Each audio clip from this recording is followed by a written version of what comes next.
Painted painless learning. Okay, હવે આપણે અહીંયા જઈને આપો બધા હવે કે હજી ચર્ચા કરવી છે. અહીં જઈને આપો.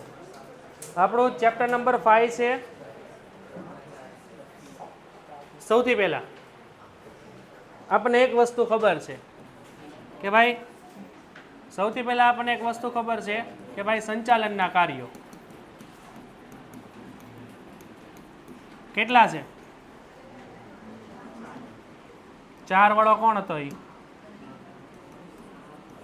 કેટલા છે ભાઈ સંચાલનના કાર્યો? 5. પહેલું કયું? બીજું? ત્રીજું?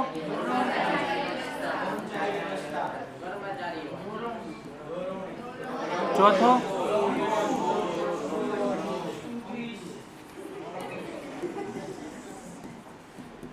આવી હોશિયારી મારવા રહ્યો ને એમાં જ નથી આવડતું, સમજો. પછી કોક કે આપણી આબરૂ કાઢી નાખે છે, એ નહીં સારું લાગે. હું બોલીશ ને તો એટલે ધ્યાન આપે. આપણે સંચાલનના કાર્યો આ 5 છે. એમાંથી આપણને સૌથી પહેલા ખબર છે આયોજન એ કેવું કાર્ય છે? પ્રથમ અંકુશ એ કાર્ય કયું છે?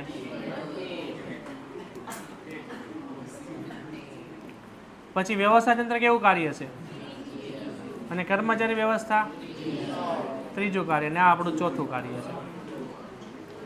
તો આપણે આ ભણવાનું છે કર્મચારી વ્યવસ્થા. તો કર્મચારી વ્યવસ્થા છે ને એ સંચાલનનું ત્રીજું કાર્ય છે. એટલું ક્લિયર છે?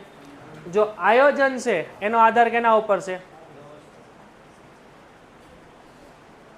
આવડતું તો કાંઈ છે નહીં આપણને, હાકા ફોજદારીમાં જ રહીએ છીએ આપણે. આમ કરી નાખો ને આમ કરી નાખો. તો બોલો, આયોજન કેના ઉપર આધારિત છે? ભવિષ્ય ઉપર. અને ભવિષ્ય પાછું કેવું છે? અનિશ્ચિત. તો આયોજનમાં કોઈ પણ ફેરફાર થાય તેની અસર ક્યાં દેખાય? અને વ્યવસ્થા તંત્રમાં કોઈ પણ ફેરફાર થાય એની અસર ક્યાં દેખાય? બરાબર. એટલે બધા એકબીજા સાથે જોડાયેલા છે. પહેલું તો કે આ ત્રીજું કાર્ય છે. એટલું ક્લિયર છે? ઓકે. તો અહીંથી પહેલો મુદ્દો એ આવે કે સંચાલનનું એ એક અગત્યનું કાર્ય છે. પહેલો મુદ્દો છે કે આ સંચાલનનું કેવું છે? અગત્યનું કાર્ય છે. અને બીજો મુદ્દો એ આવે કે સંચાલનના અન્ય કાર્યો પર એ કેવું છે? તો કે આધારિત છે. આ બે મુદ્દા સમજાય? આ એના લક્ષણો છે. પહેલું તો કે સંચાલનનું એક અગત્યનું કાર્ય છે, 5માંથી 1 છે. અને બાકીના આ જે તમને 4 દેખાય છે ને, આ બાકીના જે 4, આ 4 કેના ઉપર છે? આ ત્રીજા ઉપર આધારિત છે. એટલું ક્લિયર છે? હવે આપણે અહીંયા બીજી એક વસ્તુ જોઈ હતી કે આપણી પાસે જે આયોજન છે, બરાબર, એ શું છે? એકમનું મગજ છે. પછી વ્યવસ્થા તંત્ર છે, એકમનું શું છે? એ છે આપણું શારીરિક માળખું છે. અને પછી ત્રીજું આપણી પાસે છે કર્મચારી વ્યવસ્થા. એ શું છે? આપણા એકમના હાથ પગ છે. એટલું આપણને ખબર છે. રેડી છે? તમારું એકમ ગમે એટલું સારું હોય, તમારું આયોજન ગમે એટલું સારું હોય, તમારી વ્યવસ્થા ગમે એટલી સારી હોય, તમે ગમે એટલી સારું સ્ટ્રક્ચર ગોઠવેલું હોય, પણ જ્યાં સુધી તમારા કર્મચારી યોગ્ય તમને ન મળે ને ત્યાં સુધી તમે તમારો ધ્યેય સિદ્ધ કરી શકો નહીં. એટલે આપણા એકમના કર્મચારી કેવા હોવા જોઈએ? સારા હોવા જોઈએ. આયોજન ગમે એટલું સારું હોય, તમે પ્લાનિંગ કર્યું હોય 500 કરોડની કંપની નાખવાનું, એમાં વ્યવસ્થા ગોઠવી હોય સારામાં સારી, પરંતુ જો એમાં સારા કર્મચારીને તમે ભરતી ન કરો, બરાબર, દાખલા તરીકે એક જનરલ મેનેજર હોય, જનરલ મેનેજર બનવા માટેનું શું ક્વોલિફિકેશન હોય કે ભાઈ એને માસ્ટર ડિગ્રી હોવી જોઈએ પ્લસ 10 વર્ષથી વધારે અનુભવ હોવો જોઈએ. હવે તમે ત્યાં કોઈક 8 પાસને બેહાડી દો તો શું થાય? આખી વ્યવસ્થા બગડી જાય. એટલે કર્મચારી હંમેશા કેવા લેવા જોઈએ? યોગ્ય કર્મચારી લેવા જોઈએ. હલું રેડી છે? સંચાલનના 5 કાર્યમાંથી આ એક છે. અને પછી એ ત્રીજું કાર્ય છે આયોજન વ્યવસ્થા તંત્ર ઉપર આધારિત છે. એમાં ફેરફાર આવશે તો આમાં ફેરફાર આવશે. પછી આ એકમના શું છે? હાથ પગ છે. એટલું ક્લિયર છે? હવે નેક્સ્ટ મુદ્દો કે ઉત્પાદનના સાધનો. ઉત્પાદનના સાધનો કેટલા છે? કયા કયા? તો જમીન, મૂડી, શ્રમ અને નિયોજન. તો અહીંયા આપણી પાસે જે જમીન છે એ જમીન કેવી છે તો કે નિર્જીવ છે. મૂડી કેવી છે એ નિર્જીવ છે. જ્યારે શ્રમ કેવો છે એ સજીવ છે. આ શ્રમ એટલે જ તે આપણા કર્મચારીઓ. આ કર્મચારી એટલે તે આપણું શ્રમ થયું. એકમાત્ર સજીવ સંસાધન છે. હલો ક્લિયર છે? ઉત્પાદનના સાધનોમાં એકમાત્ર કેવું છે? સજીવ સંસાધન. એટલે સજીવ સંસાધન હોય એટલે એને પોતાની લાગણી હોય, પોતાનો આત્મસન્માન હોય, બરાબર છે? એટલે એનો આત્મસન્માન એ લાગણી આપણે જાળવવી પડે.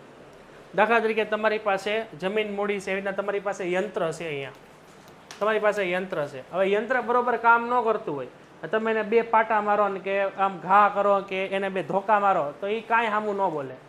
પરંતુ કર્મચારી હોય, એ કર્મચારી એ કામમાં બરોબર કામ ન કરતો હોય તો તમે એને તોછડાઈથી બોલાવો ને તમે એને મારો તો એ શું કરે? કંપની મૂકીને વિયો છે. હા કે ના? એટલે એકમાત્ર કેવું છે? જીવન સંસાધન છે. એટલે આને શું હોય તો કે આને લાગણી હોય, પછી આત્મસન્માન હોય ને.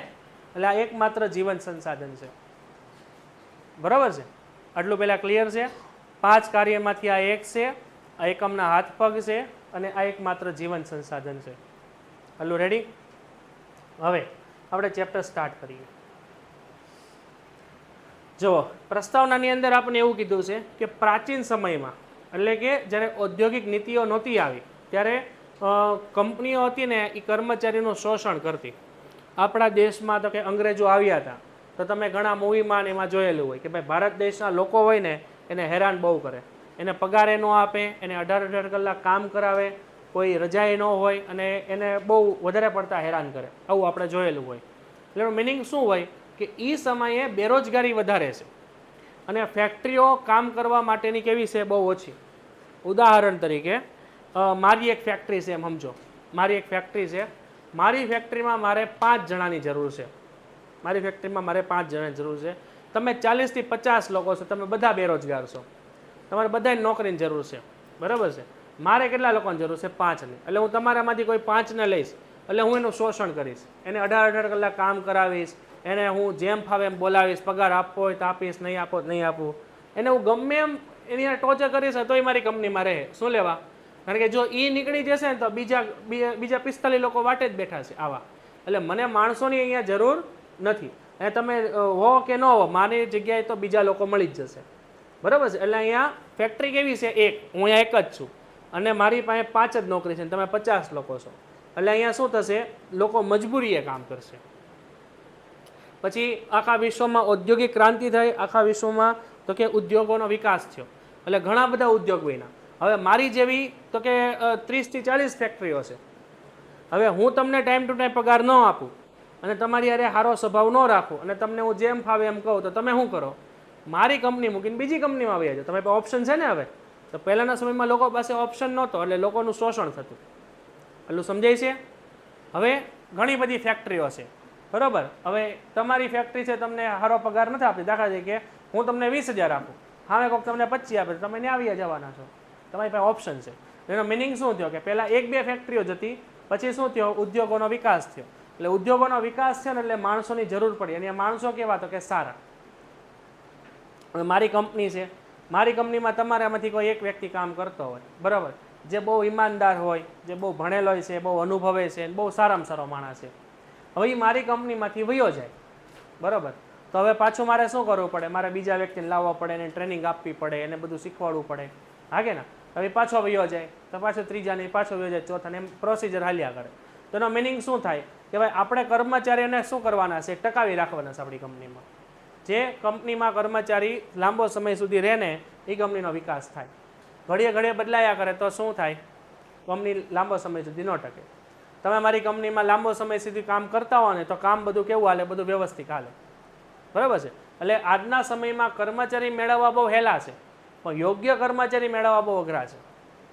તમે ખાલી ન્યૂઝપેપરમાં એડ આપો, લ્યો કે ભાઈ તમારી કંપની છે અને સુપરવાઇઝરની જરૂર છે, 2 સુપરવાઇઝર જરૂર છે, અને 2 સુપરવાઇઝરની તમે ખાલી એડ આપો, જોઈને ન્યૂઝપેપરમાં જોઈએ છે ને એવી એડ આવે, બરાબર, વી આર હાયરિંગ ને એવી એડ હોય. એ 2 પોસ્ટ ઉપર 200 એપ્લિકેશન આવશે. 2 પોસ્ટ ઉપર 200 લોકો અરજી કરશે. 200 લોકો નોકરી જોઈએ. આપણે તો કેટલાને આપશું? ખાલી 2 જણાને. તો આપણે શું કરવાનું છે? 200માંથી કોઈ પણ 2 વ્યક્તિઓને આપણે અહીંયા સિલેક્ટ કરવાના છે. તો હવે અહીંયા આપણે કર્મચારી કેવા જોશે? યોગ્ય કર્મચારી જોશે. એટલું રેડી છે? તો અહીંયા પ્રસ્તાવનામાં આપણને એવું કીધેલું છે, ઔદ્યોગિક ક્રાંતિ થયા પછી ઉદ્યોગોના વિકાસનું કાર્ય મોટા પાયે શરૂ થયું. શરૂઆતના તબક્કામાં કોઈ ચોક્કસ કાર્ય પદ્ધતિ ન હતી અને ઓછા ખર્ચે વધુ નફો મેળવવાનો પરિણામે કર્મચારીનું શોષણ થવાની શરૂઆત થઈ. અહીંયા અંડરલાઈન કરો, કર્મચારીનું શું થયું છે? અહીંયા શોષણ થવાની શરૂઆત થઈ. કારણ કે એ સમયે શું જોવા મળે છે? અહીંયા કંપનીઓ કેવી છે? ઓછી. બરાબર છે. પછી શું થયું? 19મી સદીના અંત ભાગમાં આગવી સૂઝ ધરાવતા સંચાલકોને સમજાયું કે ઉત્પાદનના જળ સાધન સામગ્રી કરતાં લાગણીશીલ કર્મચારી વધુ અગત્યના છે. તો ઉત્પાદનના ક્યાં ગયું? ઉત્પાદનના જળ સાધન સામગ્રી એટલે કઈ કઈ આવે? બોલો. આ ઉત્પાદનની જળ સાધન સામગ્રી એટલે કઈ કઈ? જળ કઈ કઈ વસ્તુ છે? જમીન અને મૂડી. હા કે ના? તો અહીંયા આપણી પાસે જે જમીન છે, આપણી પાસે મૂડી છે અને આપણી પાસે યંત્રો છે. પેઇન્ટેડ એપ્લિકેશન ધોરણ 6 થી 12ના વિદ્યાર્થીઓ માટે અપડેટ થઈ ચૂકી છે. આ એપ્લિકેશનમાં શું છે? બધા જ વિષયના વિડીયોઝ છે. ગુજરાતની બેસ્ટ ફેકલ્ટી દ્વારા લાઈવ લેક્ચર્સ છે. આઈએમપી પ્રશ્ન છે, ટેસ્ટ સિરીઝ છે અને ગુજરાતના તમામ વિદ્યાર્થીઓ સાથે તમે તમારી કમ્પેરિઝન કરી શકો છો. ગેમિફિકેશન છે અને બીજું ઘણું બધું. તો તમે એપ્લિકેશન ડાઉનલોડ ન કરી હોય તો ડિસ્ક્રિપ્શનમાં લિંક આપી છે. હમણાં જ પ્લે સ્ટોર ઉપર જાઓ અને એપ્લિકેશન ડાઉનલોડ કરો. ઘરે બેઠીને સરસ મજાનું ગુજરાતની જોરદાર ફેકલ્ટી સાથે ભણો, સારા માર્ક્સે પાસ થાઓ. આ બધા તો કેવા છે? આ બધા તો જળ છે, એટલે આ બધા નિર્જીવ છે. પરંતુ આપણા કર્મચારી કેવા છે? એ લાગણીશીલ છે, એનામાં એ સજીવ છે. તો તેઓને સમજાવ્યું કે યંત્રો આપોઆપ કામ કરતા નથી, કર્મચારી એને ચલાવે. આપણી પાસે આખા વર્લ્ડની એડવાન્સ લેવલની ટેકનોલોજી હોય, સારામાં સારું આપણે ઇન્ફ્રાસ્ટ્રક્ચર ડેવલપ કરેલું હોય, આપણી કંપનીમાં કર્મચારી જ ન હોય કામ કરવાવાળા, બધું નકામું છે. હા કે ના? તો પરિણામે કર્મચારીની ભરતી પસંદગી, તાલીમ, નિવૃત્તિ, બઢતી અને તાલીમ વગેરેની વિજ્ઞાપન પદ્ધતિની શરૂઆત થઈ. પછી આપ્યું છે આપણે કર્મચારી વ્યવસ્થા. હવે કર્મચારી વ્યવસ્થા એટલે કે આપણી કંપનીમાં કામ કરતા જે કર્મચારીઓ છે ને એને લગતી વ્યવસ્થા. આપણી કંપનીમાં જે કર્મચારી કામ કરે છે એ કર્મચારીને ભરતી કરવા, એને પસંદ કરવા, એનું ઇન્ટરવ્યૂ લેવું, એની લેખિત પરીક્ષા લેવી, બરાબર, એનું મેરિટ લિસ્ટ બનાવવું, એને પગાર આપવો ટાઈમ ટુ ટાઈમ, પછી નિવૃત્તિ પછીના કાર્યો કરવા, દાખલા તરીકે પીએફ આપવું, પેન્શન આપવું વગેરે. તો આ બધું કેમાં આવશે? કર્મચારી વ્યવસ્થામાં આવશે. તો કર્મચારી વ્યવસ્થાનું કાર્ય એકમના અન્ય કાર્ય જેટલું જ મહત્વનું છે. તો અહીંયા આટલું અંડરલાઈન કરો. અન્ય કાર્યો એટલે કયા આપણા કાર્યો? આયોજન, વ્યવસ્થા તંત્ર, દોરવણીના અંકુશ, એની જેટલું જ અહીંયા મહત્વનું છે. આની આપણે ચર્ચા કરી નાખી. તે વ્યક્તિ વિકાસની પ્રક્રિયા છે. અગાઉ સંચાલનમાં માનવ તત્વને જોઈએ એટલું મહત્વ આપવામાં આવતું નહોતું. અગાઉ એટલે ક્યારે? જ્યારે 19મી સદીના અંતની પહેલા, ત્યારે ઉદ્યોગો કેવા હતા? બહુ ઓછા. એટલે કર્મચારીનું શું થતું? શોષણ થતું. એકમ આયોજન કરી શ્રેષ્ઠ રીતે કરવામાં આવ્યું હોય, પરંતુ વ્યવસ્થાની રચના યોગ્ય રીતે થઈ હોય. જો અહીંયા તમારું આયોજન કેવું છે? આયોજન તમારું શ્રેષ્ઠ છે. પછી તમારી વ્યવસ્થાની રચના પણ કેવી છે? યોગ્ય છે. પરંતુ કર્મચારી અયોગ્ય પસંદ કર્યું હોય તો આયોજન પણ તમારું નકામું જાય અને વ્યવસ્થા પણ તમારી નકામી જાય. બરાબર છે? એટલે કે સારું આયોજન અને સારી વ્યવસ્થા તો ઓકે છે, પરંતુ અમે આવા કર્મચારી પણ સારા હોવા જોઈએ. અયોગ્ય કર્મચારીની ભરતી કરી લેશો તો બધું કેવું થઈ જશે? નકામું. તો એકમની સફળતાને આધાર કર્મચારીની કામ કરવાની શક્તિ અને વૃત્તિ ઉપર રહેલ છે. વૃત્તિ એટલે લખજો ઈચ્છા. કર્મચારીની શક્તિ અને એની ઈચ્છા ઉપર રહેલો છે. કર્મચારીને મજા આવશે ને તો ભાઈ તમારી કંપની છે ને ખોટ કરતી હશે ને તો નફો કરવા મળશે. અને કર્મચારી તમારા કંપનીમાં એને મજા નહીં આવે, તે કંપની તમારી કરોડોની હશે ને તો એ તમારી કંપની આવું ખાડે આવી જશે અને લોસમાં આવી જશે. એટલે કર્મચારી સારો હોવો જોઈએ. બરાબર છે? તો તમારી પાસે ઓછામાં ઓછી વસ્તુ પણ હોય ને તો પણ તમે કરોડપતિ બની જાઓ. અને તમે કર્મચારી હારા ન પકડો તો કરોડપતિમાંથી રોડ ઉપર આવી જાય. હા કે ના? તો આ બધી વસ્તુઓનો આધાર કેના ઉપર છે? આપણી કર્મચારી ઉપર છે. તો કર્મચારી વ્યવસ્થા એકમમાં કામ કરતા કર્મચારી સંબંધની અહીંયા પ્રક્રિયા છે. હવે આપ્યો છે આપણને ખ્યાલ. હવે જો ખ્યાલની અંદર આપણી પાસે બે અર્થ છે. અહીંયા તમે એક હાઇલાઇટ કરજો બંને અર્થને. એક આપણી પાસે પેલું આપ્યો છે અહીંયા આપણને સામાન્ય અર્થ. અહીંયા એક તમે હાઇલાઇટ કરજો સામાન્ય અર્થ. અને પછી બીજું આપ્યું છે આપણને અહીંયા વિસ્તૃત અર્થ. આ વિસ્તૃત અર્થ. આ બંને એક્ઝામમાં પૂછાઈ ગયા છે. કર્મચારી વ્યવસ્થાનો સામાન્ય અર્થ આપો અને કર્મચારી વ્યવસ્થાનો વિસ્તૃત અર્થ આપો. તો બંનેને આપણે જોઈ લઈએ. જુઓ અહીંયા ધ્યાન આપજો. સૌથી પહેલા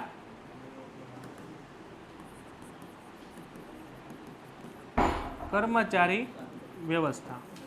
આનો સૌથી પહેલો કયો છે આપણી પાસે? તો કે સામાન્ય અર્થ. સામાન્ય અર્થમાં કર્મચારી વ્યવસ્થા એટલે શું થાય? તો કે કર્મચારીઓને શું કરવા ભાઈ? કર્મચારીઓને સૌથી પહેલા મેળવવા, કેળવવા અને જાળવવા. આ આપણો સામાન્ય અર્થ છે.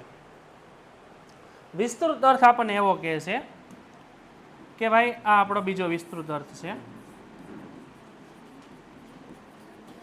વિસ્તૃત અર્થમાં આપણને એવું કહે છે કે આપણા જે કર્મચારીઓ હોય, કર્મચારીઓની અહીંયા આપણે શું કરવાની છે? સૌથી પહેલા કર્મચારીની ભરતી, પછી પસંદગી, પછી તાલીમ, પછી બઢતી, પછી નિવૃત્તિ પછીના કાર્ય. જો આ બે તમારા અર્થ છે ભાઈ, આ દરેકે યાદ રાખવાનું છે. અમે લખ્યું છે એટલે સામાન્ય અર્થ છે ને એ બહુ સામાન્ય છે. એમાં શું કહે છે? કર્મચારીને શું કરવા? મેળવવા, કેળવવા, જાળવવા. ઉદાહરણ તરીકે તમારી કંપની છે, બરાબર? તમારી કંપની જવા દેવા ટ્યુશનનું એક્ઝામ્પલ લ્યો કે ભાઈ બીએના શિક્ષકે રાજીનામું આપી દીધું કે ભાઈ અમારે ભણાવવું નથી. હા કે ના? તો અહીંયા બીએની પોસ્ટ ખાલી થઈ ગઈ, બીએના શિક્ષકની પોસ્ટ ખાલી થઈ ગઈ. એટલે હવે અબ્બાસ સર નીચે જાય, હાઈકોર્ટ રોડ ઉપર ઊભા રહે, બરાબર? ગમે એ જાતો હોય, દાખલા તરીકે એક ભાઈ જાય છે સાયકલ લઈને, અહીંયા આવો, હાલો ઉપર, ક્યાં? હાલો ઉપર, હાલો. હા કે ના? તો મેળવી લીધા. અહીંયા લાવીને તમને કીધે જો આ થયા તમારા શિક્ષક, બરાબર? પછી કેળવવા, જો તમારે આમ ભણાવવાનું, ચોપડી લઈ લેવાની, ચોપડીમાં વાંચતું જવાનું અને વિદ્યાર્થીને કહેવાનું કે જો ભાઈ, તો સંચાલનના કાર્યનો મુખ્યત્વે આયોજન અને પ્રબંધ હોય તો કે હોય, હાલો આગળ વધો. એમ તમારે ખાલી વંચાવવાનું ને ખાલી છોકરાઓ વાંચશે. તો કેળવી દીધા કે ભાઈ આટલું જ કામ કરવાનું, આવીને વંચાવવાનું અને છોકરાને કંઈ ડાઉટ હોય તો સોલ્વ કરાવવાનું, ન આવડે તો જવા દેવાનું. હા કે? અને જાળવવા, વર પૂરું થાય ત્યાં સુધી આપણે રહેવાનું છે. સમજાણું કે ન સમજાણું? કર્મચારીને મેળવવા એટલે કેમ મેળવવા કાંઈ નક્કી નથી. ગમે એને લાવીને અહીંયા બેહાડ દેવાના. 8 પાસ હોય, નીચે ઓલા ચોકીદાર દાદા છે ને મેળવીને અહીંયા બેહાડ દે. આ તમારા બીએના શિક્ષક. હા કે ના? તો મેળવી લીધા. કેળવવા એટલે શું? એને સમજાવી દેવાનું શું કામ કરવાનું, કેટલા વાગે આવવાનું વગેરે. અને જાળવવા એટલે શું? એને વરદી સુધી ટકાવી રાખવાનું. તો આની અંદર કોઈ પણ પ્રકારનું સેન્સ તમને દેખાય છે કર્મચારીને કેમ મેળવી આવ્યું? નહીં. એ સામાન્ય અર્થ એટલે જ કીધો છે. આ બંને ક્વેશ્ચન એક્ઝામમાં પૂછાઈ ગયા છે. સામાન્ય અર્થ એટલે શું થશે? કર્મચારીને મેળવવા, કેળવવા અને જાળવવા. કેમ મેળવવા, કેમ જાળવવા, કોઈ સ્પેસિફિકેશન નથી આપ્યું. રેડી છે? પરંતુ વિસ્તૃત અર્થમાં જો તમને કીધું છે સૌથી પહેલા કર્મચારીને શું કરવાની? ભરતી કરવાની, બરાબર? પછી એ ભરતી થઈ જાય પછી એમાંથી પસંદગી કરવાની, એની લેખિત એક્ઝામ લેવાની, એનું ઇન્ટરવ્યૂ લેવાનું, એનું મેડિકલ લેવાનું, મેરિટ સર્ટિફિકેટ બનાવવાનું, પછી એના એક્સપિરિયન્સ સર્ટિફિકેટ જોવાના, પછી મેરિટ બને ને પછી એને તાલીમ આપવાની, કંપનીમાં ટ્રેનિંગ આપવાની, એને જે બી કામ કરવાનું છે ટ્રેનિંગ આપવાની. ટ્રેનિંગ થઈ જાય પછી એને પ્રમોશન આપવાનું, બઢતી એટલે, અને પછી નિવૃત્તિ પછીના કાર્ય કરે. તો જો ડિટેલમાં કીધું છે અહીંયા કર્મચારી આવે ત્યાંથી લઈને છૂટો થાય ત્યાં સુધીની. એટલે આ એક પ્રકારની લાંબી પ્રક્રિયા છે. કેવી પ્રક્રિયા છે? લાંબી એટલે કે વિસ્તૃત પ્રક્રિયા છે. આ પાછો લક્ષણ છે હો તમારું. એટલે હું બોલું એ બધા શબ્દો ઉપર ધ્યાન રાખજો. આ એટલે વિસ્તૃત પ્રક્રિયા છે, કારણ કે ભરતીથી લઈને નિવૃત્તિ સુધી છે. બધું રેડી છે? હવે તમારે શું કરવાનું છે? આ બંને વ્યાખ્યા તમારી બુકમાં લખી નાખવાની છે. આ બંને એક્ઝામમાં પૂછાઈ ગઈ છે અને આમ જ લખવાની છે તો જ તમને યાદ રહે, બાકી નહીં યાદ રહે. ચલો ફટાફટ લખી નાખો. ચલો ફટાફટ આ લખી નાખો બંને વ્યાખ્યા. જો જગ્યા જોતી હોય તો 60 નંબરના પેજ ઉપર આવી જજો. 60 નંબરના પેજ ઉપર તમને આપેલી જગ્યા ઓકે, હવે બધાને બરોબર દેખાય છે ને? બ્લર નથી દેખાતું ને ઓનલાઈનમાં? ઓકે, ઓનલાઈનમાં દરેકને ઓકે છે ને? એકવાર ઓકેનો મેસેજ આપી દેજો. અને આ બંને વ્યાખ્યા લખી નાખો તમારી બુકમાં 60 નંબરના પેજ ઉપર. ઉતાવળ રાખજો હો ફટાફટ. તો આપણને અહીંયા બે અર્થ આપેલા છે, વિસ્તૃત અર્થ અને સામાન્ય અર્થ. એટલું રેડી છે? પછી અહીં પાસે આપણને લક્ષણો. જો લક્ષણો બહુ સિમ્પલ છે. તમને અગાઉ જે મેં ચર્ચા કરીને તમને આવડે ને તો બધું આવડે. જો સંચાલનના કેટલા કાર્યો છે પહેલાં અહીંયા ધ્યાન આપો. 5. 5માંથી આ એક અગત્યનું ત્રીજું કાર્ય. પછી સંચાલનના કેટલા કાર્યો? 5. તો એ બાકીના 4નો આધાર કેના ઉપર છે? કર્મચારી ઉપર. કર્મચારી હારા હશે તો જ આયોજન સફળ થાય. કર્મચારી હારા હોય તો જ વ્યવસ્થા તંત્ર જળવાય. કર્મચારી હારા હોય તો જ અંકુશ રહે, તો જ તે દોરવણી થાય. બરાબર, એટલું પહેલાં ક્લિયર. પછી આ વિસ્તૃત પ્રક્રિયા છે. ભરતીથી લઈને કર્મચારી કંપનીમાં આવે ત્યાંથી લઈને કર્મચારી કંપનીમાં છૂટો થાય ને ત્યાં સુધીની પ્રક્રિયા છે. અને આ પછી સતત ચાલતી પ્રક્રિયા છે. દાખલા તરીકે હું કંપનીમાં ભરતી થયો તો મારા ઉપર આ પ્રક્રિયા હાલી, મને પરીક્ષા લીધી, ઇન્ટરવ્યૂ લીધું. હવે હું નિવૃત્ત થાવ, કંપનીમાંથી છૂટો થાવ તો મારી જગ્યાએ કોઈક બીજો આવે તો એ જ પ્રોસિજર એના ઉપર પણ ચાલશે. એટલે કંપની શરૂઆતથી લઈને કંપનીના અંત સુધી આ ચાલતી પ્રક્રિયા છે. એટલે વિસ્તૃત પ્રક્રિયા છે. બહુ સરળ લક્ષણો. પહેલું લક્ષણ કયું? સંચાલનનું અગત્યનું કાર્ય. એટલે કે આયોજન વ્યવસ્થાની અંદર દોરવણી, સંકલન અને અંકુશ જેમ આ પણ કેવું છે તો કે અગત્યનું કાર્ય છે. પછી છે કાયમી પ્રક્રિયા. કાયમી પ્રક્રિયા એટલે કે અહીંયા જ્યાં સુધી આપણી એકમની પ્રવૃત્તિ ચાલશે ત્યાં સુધી કર્મચારીઓ રહેશે અને કર્મચારીને લગતી આ વ્યવસ્થા રહેશે. તમારી કંપની 400 વર્ષ સુધી રહી તો 400 વર્ષ સુધી આ પ્રોસેસ ચાલે. તમારી કંપની 2 મહિનામાં બંધ થઈ ગઈ તો 2 મહિના સુધી હાલે. એટલે કંપનીની શરૂઆતથી લઈને કંપનીના અંત સુધી. પછી છે માનવ સંબંધો ઉપર નિસ્બત. હવે આમાં જુઓ, ઉત્પાદનના સાધનો છે જમીન, મૂડી, શ્રમ, નિયોજક. એમાં જમીન અને મૂડી અને યંત્ર તમે બધું છે ને નિર્જીવ છે અને એકમાત્ર શ્રમ કેવું છે? સજીવ છે. એટલે એને પોતાનું સન્માન હોય, પોતાનો આત્મવિશ્વાસ હોય, પોતાની લાગણી હોય. બરાબર ને? કારણ કે સજીવ સંસાધન છે. હવે કંપનીમાં કામ કરતા દરેક માણસો છે ને માનવી છે. પછી તમે જનરલ મેનેજર લઈ લો, બોર્ડ ઓફ ડાયરેક્ટર લઈ લો, સુપરવાઇઝર લઈ લો, મેનેજર લઈ લો કે કોઈ પણ અધિકારી લો, બધા કોણ છે? માનવી જ છે. એટલે આમાં આપણને આપ્યું છે માનવીય સંબંધો સાથે નિસ્બત. હવે મને તમે કહો માનવીય સંબંધો કેટલા હોય? બોલો, માનવીય સંબંધો કેટલા હોય? 3. કયા કયા?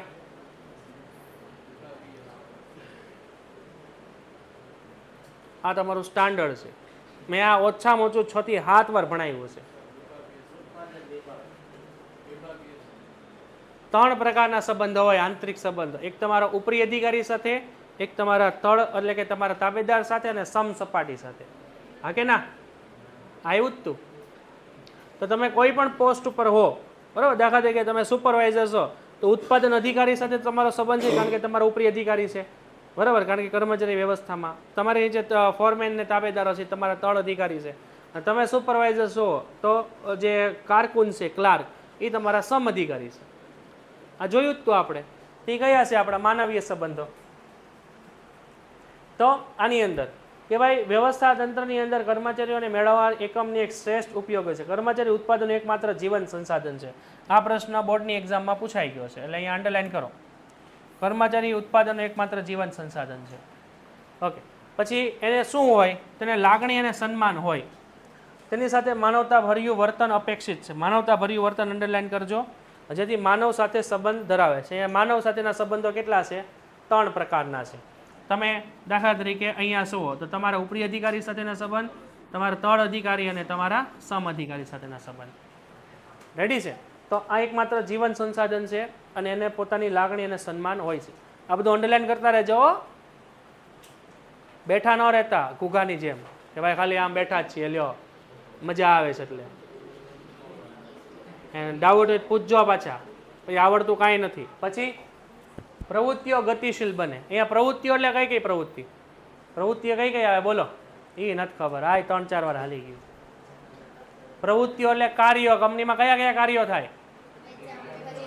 વેચાણ, ઉત્પાદન, ખરીદી, માર્કેટિંગ. હા કે ના? તો અહીંયા લખો ઉપર પ્રવૃત્તિઓ એટલે અહીંયા પ્રવૃત્તિઓ એટલે અહીંયા થશે ખરીદી,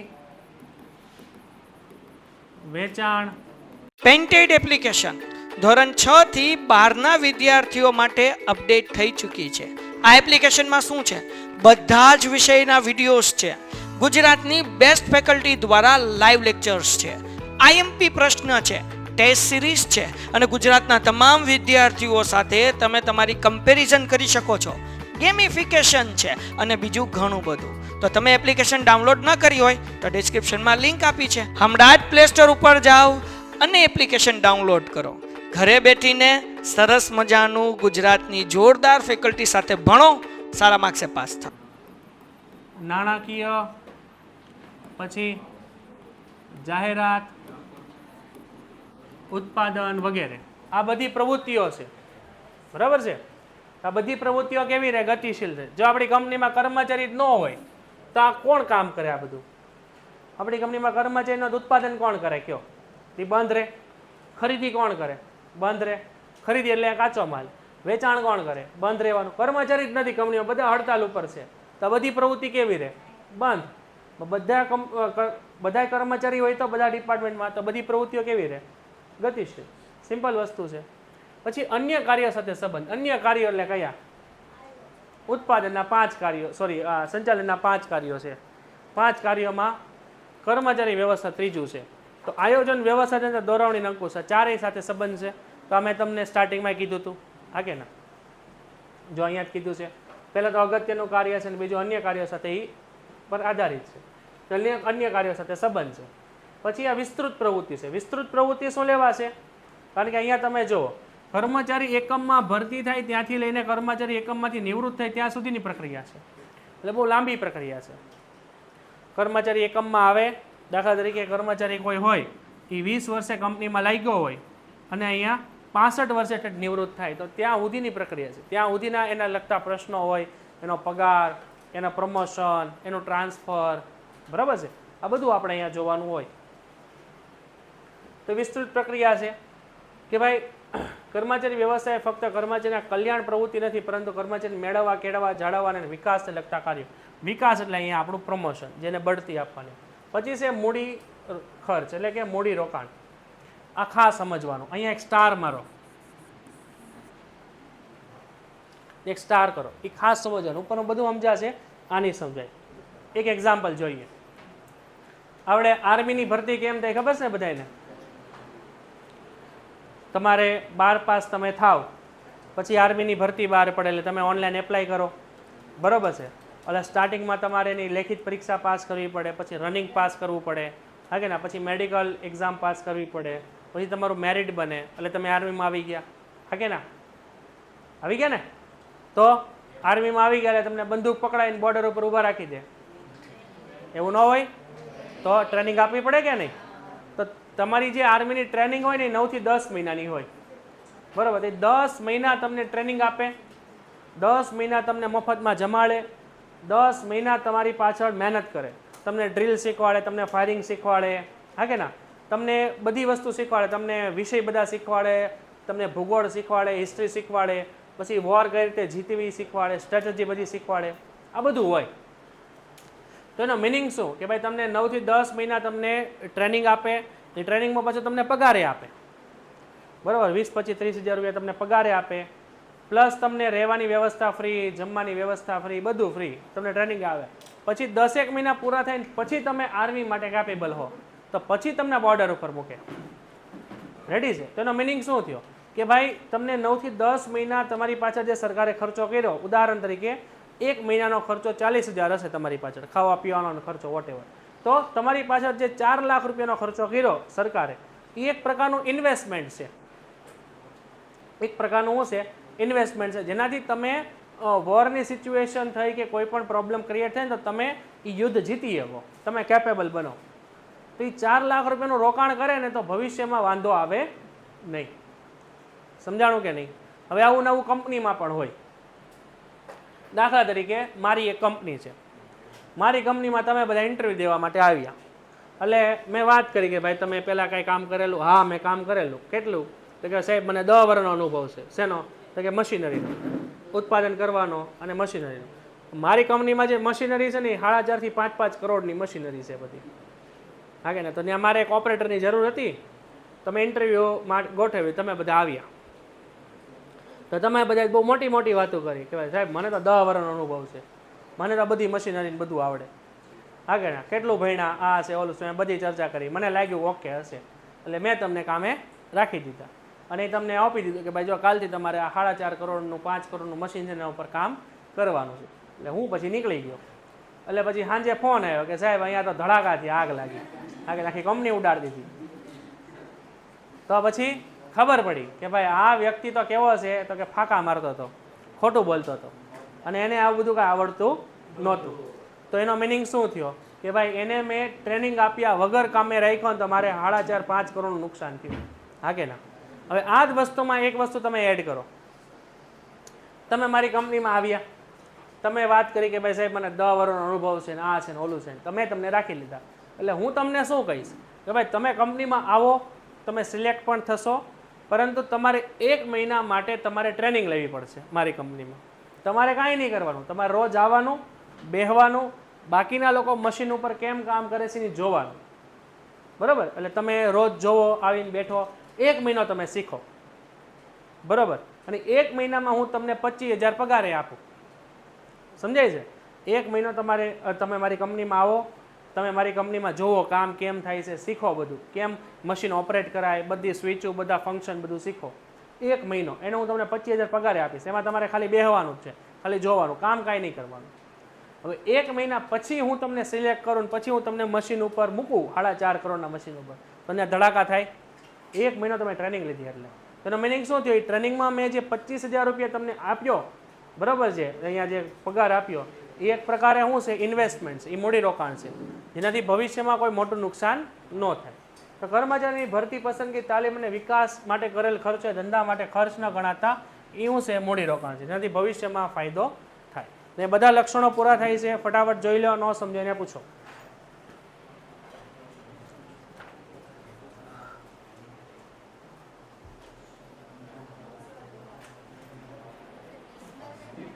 એની સાથે લેવા દેવા. ચલો ભાઈ ફટાફટ જોઈ લો લક્ષણો, પછી આપણે મહત્વ શરૂ કરીએ.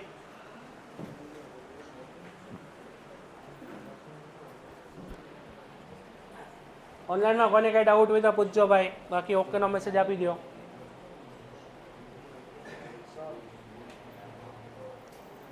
મૂડી ખર્ચ એટલે કે કર્મચારીની પાછળ જે તાલીમ માટે જે ખર્ચ કરો છો ને એ, જેથી ભવિષ્યમાં કર્મચારી યોગ્ય રીતે કામ કરી શકે.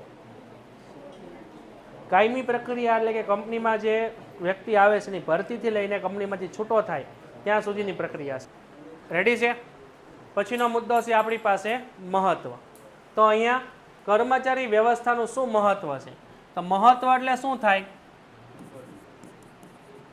ફાયદા અને લાભ. તો મહત્વ એટલે થશે આપણે ફાયદા અને લાભ. તો જુઓ, આ પ્રશ્ન તમને 3 રીતે પૂછાઈ શકે. આ પ્રશ્ન તમને 3 રીતે પૂછાઈ શકે. પહેલી રીતે પૂછાય કે ભાઈ કર્મચારી વ્યવસ્થાનું મહત્વ જણાવો. તો તમારે શું કરવાનું? તમારે અહીંથી શરૂઆત કરવાનું, ચાલક બળથી લઈને અહીંયા 8 મુદ્દા સુધી. બરાબર છે? ચાલક બળથી લઈને 8 મુદ્દા સુધી તમારે સમજાવવાનું. આ પહેલો મુદ્દો મહત્વ જણાવો. આ પેરેગ્રાફ લખવાની જરૂર નથી, ક્યારે મહત્વ પૂછે ત્યારે. બીજો પ્રશ્ન તમને કઈ રીતે પૂછાય કે કર્મચારીઓ વિનાનું એકમ એ આત્મા વિનાના હાડ પિંજર જેવું છે. આ વિધાન સમજાવો. તો પણ એનો જવાબ આ જ આવશે. સમજાણું? આ મહત્વ જ બતાવે છે. આત્મા વિનાના હાડ પિંજર જેવું એટલે કર્મચારી બહુ મહત્વના છે. તો તમને આ સેન્ટેન્સ પૂછાય કે ભાઈ ડબલ ઇન્વર્ટેડ કોમામાં લખેલું હોય કે ભાઈ કર્મચારીઓ વિનાનું એકમ એ આત્મા વિનાના હાડ પિંજર જેવું છે. આ વિધાન સમજાવો. એટલે સમજાવો એટલે આ મહત્વ સમજાવવાનું છે. એટલે ક્લિયર છે? અને ત્રીજું તમને આ પૂછાય કે થેન્ક યુ, હા, તમે તમારા કર્મચારીઓનો ખ્યાલ રાખશો, તેઓ બાકીની બધી જ બાબતોમાં તમારો ખ્યાલ રાખશે. આ વિધાન પણ પૂછાય. તો તમને આવું ડબલ ઇન્વર્ટેડ કોમા કરીને કે ભાઈ આ વિધાન સમજાવો, તો પણ તમારે આ આન્સર લખવાનો છે. સમજાણું કે ન સમજાણું ભાઈ? 3 પ્રશ્નો છે. પહેલું, કર્મચારી વ્યવસ્થાનું મહત્વ જણાવો. બીજું, કર્મચારીઓ વિનાનું એકમ આત્મા વિનાના હાડ પિંજર જેવું છે. એનો જવાબ એ જ આવશે. અને બીજું, તમે તમારા કર્મચારીને સાચવો, તમારા કર્મચારી તમારું બધું કાર્ય સાચવશે. તો એનો જવાબ પણ આ જ આવશે. રેડી છે? 3 પ્રશ્નો છે. એટલે અહીંયા શું કરશું આપણે? અહીંયા લખશું આપણે પ્રશ્નો, અને અહીંયા પણ આપણે લખશું પ્રશ્નો. આ પ્રશ્ન સ્વરૂપે પૂછાય તમને. તો સ્ટાર્ટ કરીએ ત્રણેય પ્રશ્નો. તો અહીંયા આપણે આગળ બધું જોઈ ગયા, એ જ બધી બળતરા છે કે ભાઈ સંચાલનના ક્ષેત્રમાં કર્મચારીઓ એક આગવું સ્થાન ધરાવે છે, બહુ મહત્વનું છે. જેમ જેમ ઉદ્યોગોનો વિકાસ છે એનું મહત્વ વધતું ગયું. જળ યંત્રોની માવજત ઉત્પાદનમાં વધારો કરી શકે તો કર્મચારીઓ તો કેવા છે, જીવન સંસાધન છે. ધંધાકીય એકમના ભવિષ્યનો આધાર કેના ઉપર છે, કર્મચારીઓ ઉપર વધુ છે. તે એકમાત્ર જીવન સંસાધન છે, આપણને બધાને ખબર જ છે. ભૌતિક સાધનોની ક્ષમતા કક્ષામાં મૂકી શકાય નહીં, કારણ કે આ લોકોને શું હોય, લાગણી અને સન્માન હોય, એની આવડત અલગ અલગ હોય, હોશિયારી હોય, સમજ હોય, આ બધું કર્મચારીમાં હોય. એટલે કે અહીંયા તમને આપ્યું છે ક્યાં ગયું, ભૌતિક સાધનો. ભૌતિક સાધનો એટલે દાખલા તરીકે અહીંયા આપણે લખશું યંત્ર. તો યંત્રને જેમ તમે હાંચો ને એમ માણા ન હંચવાય. યંત્ર પાસે તમે 20 કલાકે કામ કરાવી શકો, માણા પાસે ન કરાવે, એ બીજા દિવસે ન આવે, હા કે ના, ભાગીને વયો જાય. હવે આ તો બહુ કામ કરાવે છે. તો મશીનરીને તમે જેટલું સાચવો છો, દાખલા તરીકે આપણી ગાડી જ હોય, બરાબર, તો આપણી ગાડીને આપણે ટાઈમ ટુ ટાઈમ ગાભા મારતા હોઈએ, ઓઇલિંગ કરતા હોઈએ, ટાઈમ ટુ ટાઈમ પેટ્રોલ પુરાવતા હોઈએ, બરાબર, કે ભાઈ લીવરના વાયરને, બ્રેકના વાયરને, ક્લચને આ બધું ચેક ટાઈમ ટુ ટાઈમ કરાવતા હોય, તો ગાડી ક્યાંય બંધ પડે ન પડે. તેનો મિનિંગ શું થયો કે ભાઈ એક યંત્ર છે એને તમે સારામાં સારી રીતે સાચવો તો એ તમને સારામાં સારું કાર્ય આપતું હોય.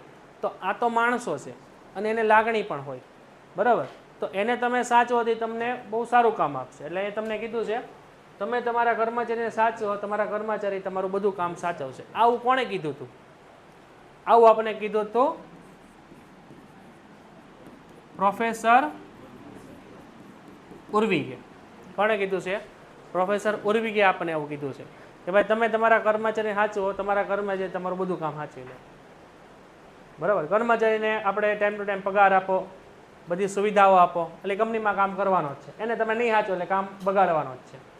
તો સ્ટાર્ટ કરીએ. સૌથી પહેલું આપ્યું છે આપણને, એ શું છે? એ એકમનું ચાલક બળ છે. એટલે કે કંપનીના દરેક કાર્યો એ એના ઉપર જ આધારિત છે. હવે આપણી કંપનીમાં કર્મચારી જ ન હોય તો બધું શું થઈ જાય? નકામું. તમારી પાસે સારામારી ટેકનોલોજીના યંત્ર હોય, સારામાં સારું બધું આયોજન હોય, બધું કેવું છે? નકામ. જો કર્મચારી ન હોય તો, બરાબર. દાખલા તરીકે આ ક્લાસ છે, આમાં એસીની સુવિધા, બેહવાની સુવિધા, લાઇટ, પંખા બધું છે, પણ ટીચર જ ન હોય તો આ ક્લાસ હાલે જ નહીં આગળ. મિનિંગ શું? કર્મચારી ન હોય તો એકમ હાલશે ને, એટલે એ ચાલક બળ છે. પછી બીજું આપ્યું છે પ્રવૃત્તિઓ ગતિશીલ. હવે પ્રવૃત્તિઓ હું બોલો, પ્રવૃત્તિ કોને કહેવાય? ખરીદી વેચાણ. તો આગળ મુદ્દો હતો એ જ રિપીટ છે, હા કે ના? તો અહીંયા પ્રવૃત્તિઓ ગતિશીલ રહે, બધી કર્મચારીઓ કામ કરે. તો અન્ય કાર્ય માટે જરૂરી, અન્ય કાર્ય સંચાલનના કયા બોલો? એ બધા માટે જરૂરી. તો આ પાછું શું છે? રિપીટ જ છે, હા કે ના? ભાઈ એકમના હાથ પગ, એ આપણે ચેપ્ટર 1 શરૂ કર્યું ત્યારના ખબર છે આપણને. એકમના હાથ પગ છે. આ આપણું મગજ છે, શું છે? આયોજન. આપણું બોડી છે, શું છે? વ્યવસ્થા. અને આપણા હાથ પગ છે, શું છે?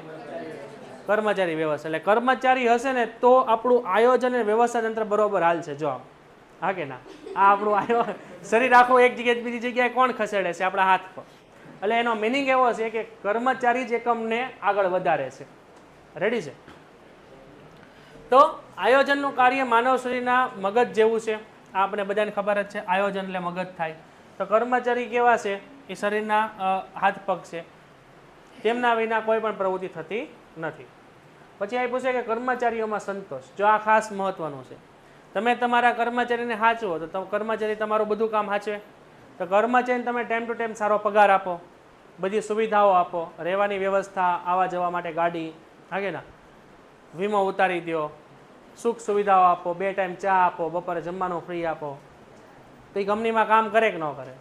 હારા મોઢે બોલાવો એને, કેમ છો ભાઈ, અઠવાડિયામાં એકવાર ફરવા લઈ જાઓ અથવા 15 દિવસે લઈ જાઓ, એને મજા જ આવ્યા કરે ને. આથી કંપની મૂકીને જાય, અને ઘર કરતાં વધારે મજા અહીંયા આવે તો એ અહીંયા વધારે કામ કરશે. સમજાણું કે ન સમજાણું? તો કર્મચારી સારા તમે સાચવશો તો એ તમારું કામ સાચવશે. એટલે અહીંયા તમને શું કીધું છે? કર્મચારીઓમાં સંતોષ. જો કર્મચારીમાં સંતોષ હશે ને તો તમારી એકમમાં વાંધો આવશે નહીં. ને કર્મચારી અસંતોષ થશે તેની અસર તમારી કંપનીમાં. પેન્ટેડ એપ્લિકેશન ધોરણ 6 થી 12ના વિદ્યાર્થીઓ માટે અપડેટ થઈ ચૂકી છે. આ એપ્લિકેશનમાં શું છે? બધા જ વિષયના વિડીયોઝ છે. ગુજરાતની બેસ્ટ ફેકલ્ટી દ્વારા લાઈવ લેક્ચર્સ છે, આઈએમપી પ્રશ્ન છે, ટેસ્ટ સિરીઝ છે, અને ગુજરાતના તમામ વિદ્યાર્થીઓ સાથે તમે તમારી કમ્પેરિઝન કરી શકો છો. ગેમિફિકેશન છે અને બીજું ઘણું બધું. તો તમે એપ્લિકેશન ડાઉનલોડ ન કરી હોય તો ડિસ્ક્રિપ્શનમાં લિંક આપી છે, હમણાં જ પ્લે સ્ટોર ઉપર જાઓ અને એપ્લિકેશન ડાઉનલોડ કરો. ઘરે બેઠીને સરસ મજાનું ગુજરાતની જોરદાર ફેકલ્ટી સાથે ભણો, સારા માર્ક્સે પાસ થાઓ. દેખાશે. તો કર્મચારીઓની ફરિયાદ મુશ્કેલીઓને સમજી તેને શું કરવો જોઈએ? એને ઝડપી નિકાલ લાવવો જોઈએ, નકર પછી પ્રોબ્લેમ પડી જાય. હા કે ને, આપણે ઓલું એક્ઝામ્પલ જોયું હતું, ઓલો અડધા દીનો પગાર કાપી લીધો હતો અને ખબર ને ઓલો 25 લાખ રૂપિયાનો સ્ટોક આખો ઉડાડી દીધો હતો. થાય એવું, ઝડપથી નિકાલ લાવવો પડે. એકમનું કાર્ય યોગ્ય આયોજન થાય અને યોગ્ય વહેંચણીના કારણે કર્મચારીઓમાં સંતોષ થાય. પછી સંબંધોમાં સંવાદિતતા, આ મુદ્દો પણ આપણે આગળ આવી ગયો. સંવાદિતતા એટલે શું થાય? વાતચીત. જો કર્મચારીઓ હશે તો કર્મચારીની અંદર 3 પ્રકારના સંબંધો હશે, એક ઉપરી અધિકારી સાથે, એક તળ અધિકારી સાથે અને સમ અધિકારી સાથે. તો યોગ્ય કર્મચારી વ્યવસ્થા ગોઠવી હશે ને તો કોણ કોને જવાબદાર છે એ અગાઉથી નક્કી હશે. તો તમે તમારું કામ કરીને તમારે રિપોર્ટિંગ કોને કરવાનું છે એ અગાઉથી નક્કી હશે તો વાતચીત થશે. અને વાતચીત થવાથી શું થશે? કંપનીના નાના મોટા દરેક પ્રશ્નોનું અહીંયા સમાધાન આવશે, જેનાથી નાની મોટી પ્રોબ્લેમ છે ને એ આગળ વધે નહીં. બરાબર ને? નકર શું થાય કે ભાઈ વાતમાં કાંઈ લેવાનું ન હોય, ખાલી 100-200 રૂપિયાની વસ્તુ હોય ને એમાં પણ કંપનીના કામ અટકી જતા હોય. તો જેટલી વાતચીત થાય એટલું એનું સોલ્યુશન આવે. તો યોગ્ય કર્મચારી વ્યવસ્થાને કારણે એકમને સંતોષકારક વાતાવરણ ઊભું થાય. સંતોષકારક એટલે કે દરેકના પ્રશ્નોનું અહીંયા સમાધાન થાય. તેથી માલિક અને કર્મચારી વચ્ચે સંવાદિતતા સર્જાય. માલિક અને કર્મચારી વચ્ચે સંબંધોમાં શું થાય? સંવાદિતતા. હવે કંપનીનો માલિક છે એ તમને હારા મોઢે બોલાવતો જ ન હોય, તમે આમ નીકળતા હોય, બરાબર છે, તમે એમ કહો ગુડ મોર્નિંગ સર, કે હાલ ને હવે હા કે ના એમ તમને કહી દે, બરાબર, અને તમે એમ કહો કે ભાઈ સાહેબ આવું એક કામ હતું મારે, હવે પછી મળજે, હાલ હાલ અત્યારે હાલતો થાલ, તમને આવા શબ્દો વાપરે. તમે બીજી વાર એને બોલાવો? ન બોલાવો. એટલે કર્મચારી અને માલિકમાં વાતચીત જ ન થાય તો કંપનીમાં શું પ્રોબ્લેમ છે ને એનું સમાધાન જ ન આવે. સમજાણું ન સમજાણું?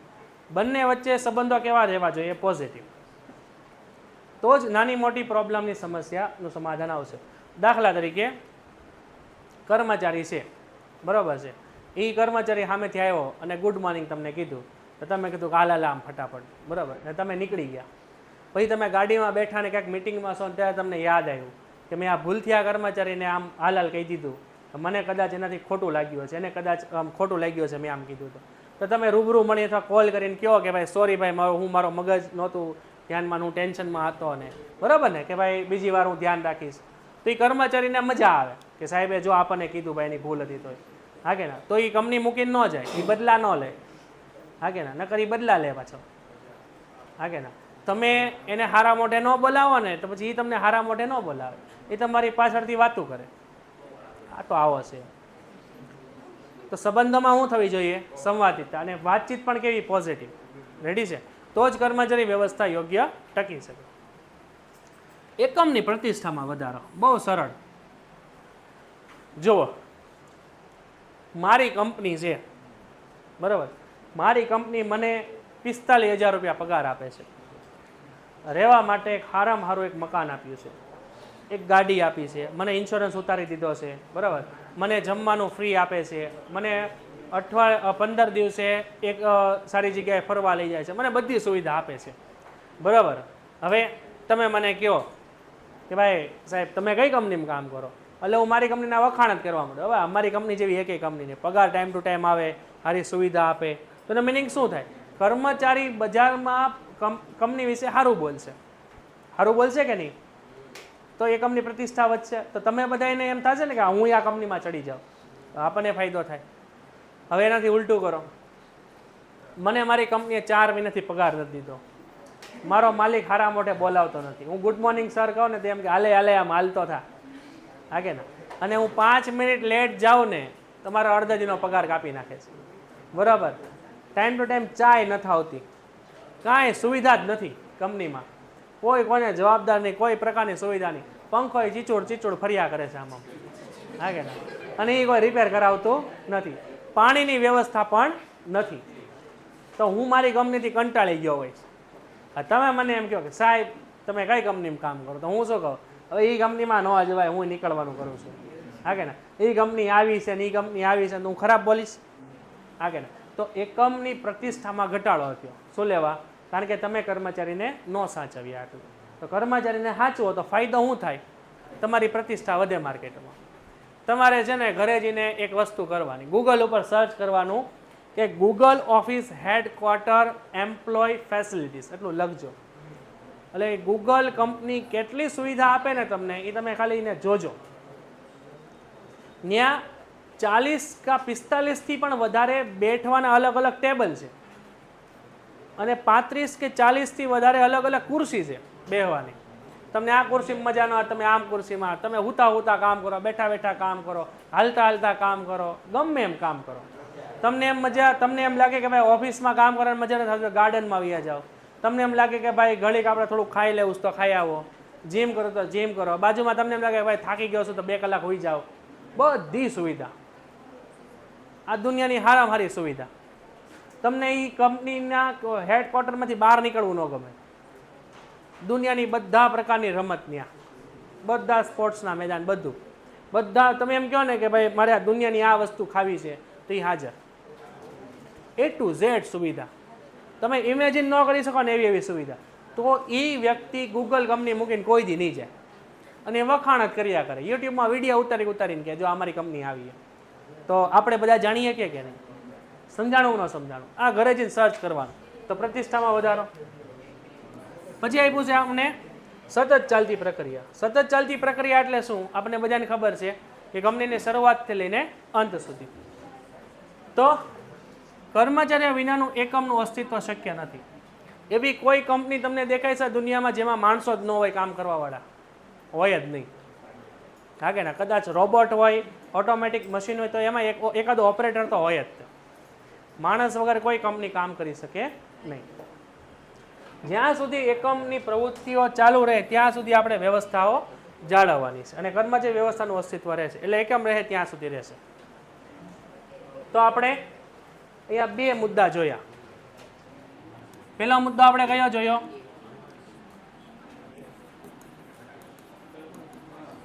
કર્મચારી વ્યવસ્થાના. સૌથી પહેલા શું જોયા આપણે? લક્ષણો.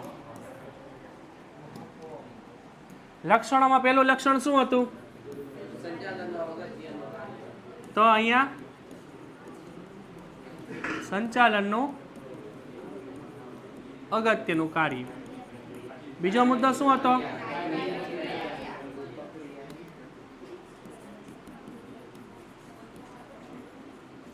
કાયમી પ્રક્રિયા. ત્રીજો મુદ્દો શું હતો?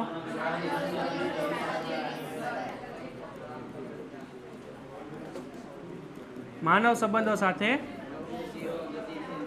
નિસ્બત. ચોથો, પ્રવૃત્તિઓ ગતિશીલ બને. પાંચમો, અન્ય કાર્યો સાથે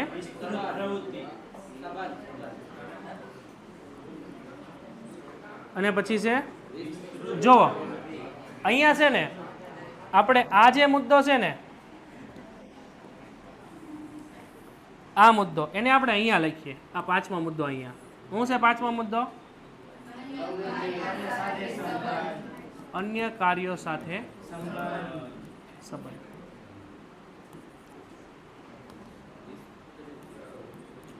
અને પછી આપણી પાસે છઠ્ઠું છે વિસ્તૃત પ્રવૃત્તિ. બરોબર? અને 7મું છે આપણો મૂડી ખર્ચ. હવે અહીંયા તમે જુઓ આ 2 મુદ્દા છે ને બંને એક સરખા જ છે. જુઓ એટલે આને તમારે બાજુમાં યાદ રખાય કે સંચાલનનું અગત્યનું કાર્ય છે ને સંચાલન અન્ય કાર્યો સાથે સંબંધિત છે. 2 બાજુમાં થઈ ગયા એટલે આ તમને થોડુંક ઈઝી પડે. પછી આપણી પાસે બીજો મુદ્દો છે મહત્વ. તો મહત્વમાં આપણી પાસે પહેલું કયું છે? ચાલક બળ. બીજું પ્રવૃત્તિઓ ગતિશીલ રહે. ત્રીજું છે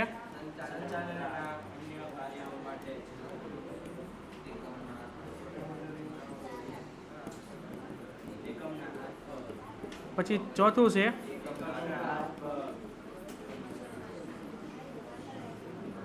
પાંચમું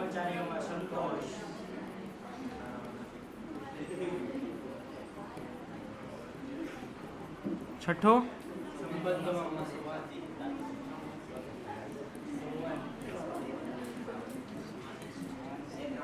પછી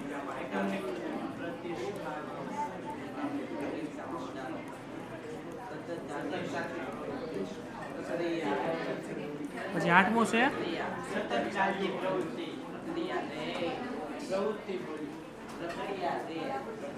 હવે અહીંયા તમે જુઓ બંને એક જ છે હવે આની અંદર તમે જુઓ અમુક મુદ્દાઓ છે ને એ તમને અહીંયા સિમિલર દેખાશે કયા કયા મુદ્દાઓ સિમિલર છે જો સૌથી પહેલા આપ્યું છે અન્ય કાર્યો સાથે સંબંધિત અને સંચાલનનું અગત્યનું કાર્ય તો ક્યાંય ગયું આમાં જોઈ રહ્યું સંચાલનનું આ અગત્યનું કાર્ય છે એટલે આ બંને સાથે આને લેવા દેવા છે હા કે ના પછી શું આપ્યું છે કાયમી પ્રક્રિયા એટલે જ તે સતત ચાલતી પ્રવૃત્તિ બેનો મિનિંગ એક જ થયો પછી માનવ સંબંધો સાથે નિસ્બત એટલે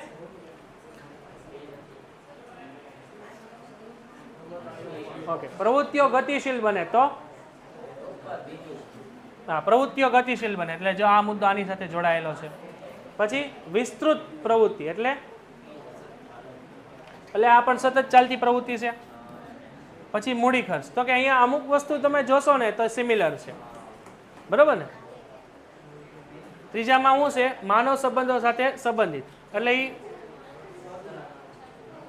આમાં એકમના હાથ પગ બરોબર ને એમ ન આવે ટૂંકમાં અહીંયા અમુક મુદ્દા કેવા છે સિમિલર છે તમે એક યાદ રાખો ને તો બીજામાં હાલે રેડી છે તો એટલું જોઈ લ્યો ન સમજાઈને પૂછો એટલું જોઈ લ્યો કે બેહવા દાવસ ઓકે તો આપણે અહીંયા સુધી રાખીએ છીએ નેક્સ્ટ આપણે HR ડિપાર્ટમેન્ટ જોશું Painted Painless Learning.